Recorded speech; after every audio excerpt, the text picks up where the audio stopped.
pump. If your spine liquid is pumping, it's clinically impossible to be depressed. And that's the snake charmer that comes from the amygdala, the snake brain's mouth, into the bird brain. And the serpent feeds the eagle, and Quetzalcoatl returns. And guess what? Quetzalcoatl just returned. Ain't it cool? They called it Kinnick Ahau in the Mayan literature, and in the Bisegi Mountain, Peter Moon's books, they call it Kinnick Ahau, and they realize, oh, that means Quetzalcoatl. Oh, that means Viracocha. Oh, that means Hermes. Oh, that means Thoth. Oh, that's the same Thoth who's the name of Atlantis. This is the same Thoth, Thothmosis, who's the name of the royal lineage of Egypt. It's the same Thoth who's the name of the father of Magdalene. It's the same Thoth who invented the caduceus, the symbol of life force. And he's back. And what did he come back to do? He came back with a science lesson.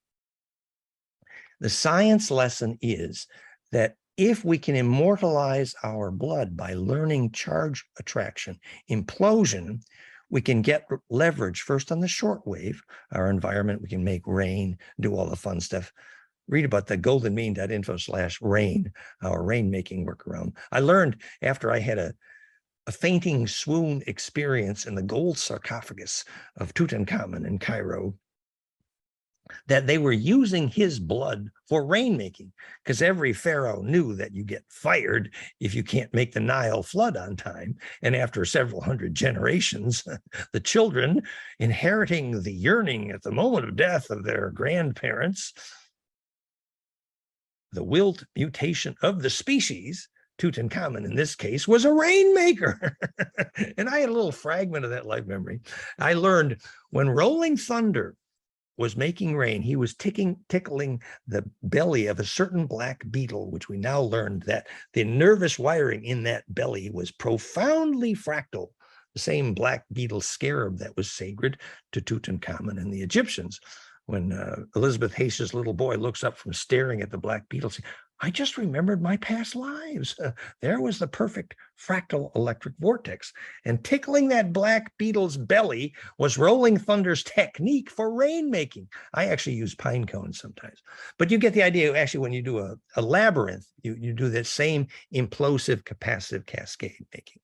So that was an important memory, that fragment of soul memory of the Tutankhamun story. And many people have fragments of those memories. When I learned the actual physics of consciousness, when most children, if they're reasonably grounded and know how to have bliss, they're standing in a mud puddle is good. If they look up at a cloud and focus their attention, they can put a hole in that cloud. The physics is because their attention is electrically centripetal, and that is the physics of precipitation.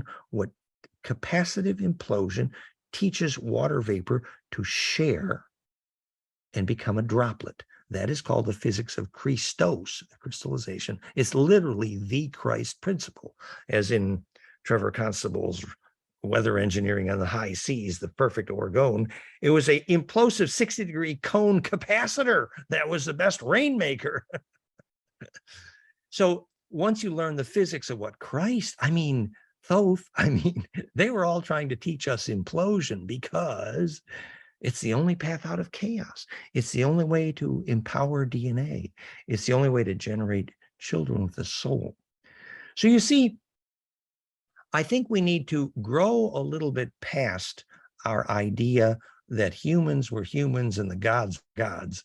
Whenever we talked about gods, we were just talking about people who were embedding larger plasma arrays. And we thought it was so cool that, Moses saw this cloud, and, that in the mercy seat between the fractal capacitor, the Ark of the Covenant with the angel's gold wings, there was an arc, an electric arc. And that capacitor was implosive enough to reduce radioactivity. Actually, that's what it was built for by the Syrians, because the dumb Anunnaki required nukes to get through the Van Allen belt at that time. But that implosive capacitor was called the mercy seat because who could inhabit the larger array?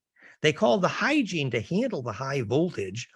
They call it the plague of Azoth, which turned out to be Also, the plague of Azoth means nitrogen, which the Draco would breathe, but also the plague of Azoth was a name for radiation poisoning.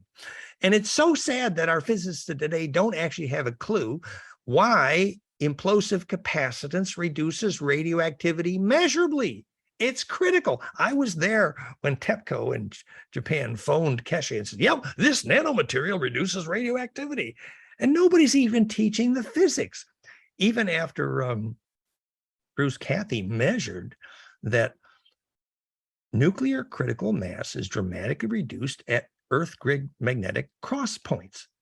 You know, is this a threat to national security? Oh, well, I guess, yeah. But guess what? The same Earth grid magnetic cross points cause sacred space, cause telepathy, and cause consciousness. Hello. So the nature of consciousness a threat to national security? I suppose. Focused human attention reduces radioactivity. Uri Geller made that measurement, just like Earth grid magnetic cross nodes reduce critical mass measurably. So centripetal force is the key to the principle that connects the sacred space of the Earth grid ley lines, where telepathy was enabled, and where longitudinal wave nodes embed in that fractal array.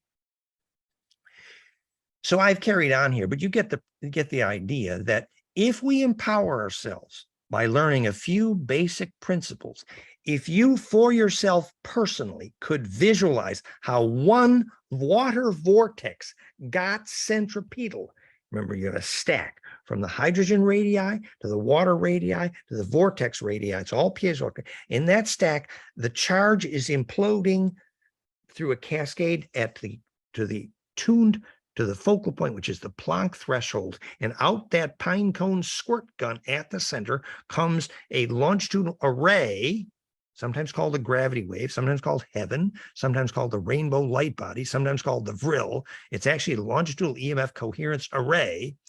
If you can visualize what made one vortex centripetal, you could know, unlike Einstein, Stephen Hawking, and NASA, you could know why an object falls to the ground, and then you could know the cause of consciousness, the cause of perception, the cause of life, and what Enki meant when he said he's coming back with the Grail. You could know the cause of human bliss, which could ignite the blood into what's called fractalfield.com/fusion in the blood. So this slideshow will be at goldenmean.info/PowerPoint.